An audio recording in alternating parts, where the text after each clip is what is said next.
ಪುತ್ತೂರು ಮತ್ತು ಸುಳ್ಯ ನಾವು ರಾಷ್ಟ್ರಕ್ಕೆ ಮಾದರಿಯಾಗಿ ಕೆಲಸ ಮಾಡಿದವರು. ಹಾಗಾಗಿ ಇಲ್ಲಿ ನಿಮಗೆ ಭಾರತೀಯ ಜನತಾ ಪಾರ್ಟಿ ವಿಜಯವೇ ಇರುವಂಥದ್ದು. ಹಾಗೆ ಅತ್ಯಂತ ಯಶಸ್ವಿಯಾಗಿ ಮಾಡಿದ್ದಾರೆ. ಹಾಗಾಗಿ ನಮಗೆ ಯಾವುದೇ ಸಂಶಯಗಳಿಲ್ಲ. ಈ ಚುನಾವಣೆಯಲ್ಲಿ ಈ ಕ್ಷೇತ್ರ ಅದು ಭಾರತೀಯ ಜನತಾ ಪಾರ್ಟಿಯದ್ದೇ. ಹಿಂದೆ ನಮ್ಮ ಭದ್ರಕೋಟೆ ಅಂತ ಲೆಕ್ಕ ಪುತ್ತೂರು ವಿಧಾನಸಭಾ ಕ್ಷೇತ್ರ ಅದು ಮುಂದುವರಿಯುತ್ತದೆ, ಇದರಲ್ಲಿ ಯಾವುದೇ ಸಂಶಯಗಳಿಲ್ಲ. ನಮ್ಮ ಎಲ್ಲ ಕಾರ್ಯಕರ್ತರು ಕೂಡ ಇವತ್ತು ಶಾಸಕರ ಕಾರ್ಯವೈಖರಿ ಜನಮಾನಸ ಮೆಚ್ಚಿದ್ದಾರೆ.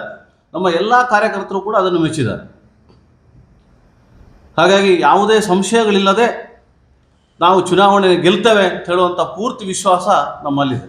ನೋಡಿ, ಒಂದು ವಿಷಯ ಸ್ಪಷ್ಟ ಇರಲಿ, ಈಗ ನಮ್ಮ ಶಾಸಕರು ಸಂಜೀವಣ್ಣ, ಅದರಲ್ಲಿ ಏನು ಸಂಶಯಗಳಿಲ್ಲ.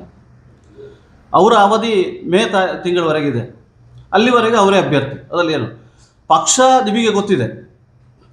ಪಕ್ಷ ಇವತ್ತು ರಾಷ್ಟ್ರೀಯ ಪಕ್ಷ, ಅತ್ಯಂತ ಬಲಿಷ್ಠವಾದಂಥ ರಾಜಕೀಯ ಪಕ್ಷ ನಮ್ಮದು ರಾಷ್ಟ್ರೀಯ ಪಕ್ಷ. ಹಾಗಾಗಿ ಆ ರಾಷ್ಟ್ರೀಯ ಪಕ್ಷ ಸೂಕ್ತ ಸಮಯದಲ್ಲಿ ಸೂಕ್ತ ನಿರ್ಧಾರಗಳನ್ನು ತಗೊಳ್ತದೆ, ಅದರಲ್ಲಿ ಯಾವುದೇ ಸಂಶಯಗಳಿಲ್ಲ. ಮತ್ತು ಅಭ್ಯರ್ಥಿ ವಿಚಾರಗಳು ಈಗ ಚರ್ಚೆಗೆ ಬರುವುದಿಲ್ಲ. ಯಾಕೆಂದರೆ ನಿಮಗೆ ಸ್ಪಷ್ಟ ಹೇಳಿದ್ದೇನೆ ನಾನು, ಇದು ಭಾರತೀಯ ಜನತಾ ಪಾರ್ಟಿಯ ಕ್ಷೇತ್ರ. ಮುಂದಿನ ಚುನಾವಣೆಯಲ್ಲಿಯೂ ಕೂಡ ಅತ್ಯಂತ ಹೆಚ್ಚು ಮತಗಳಿಂದ ಭಾರತೀಯ ಜನತಾ ಪಾರ್ಟಿ ಗೆಲ್ತದೆ.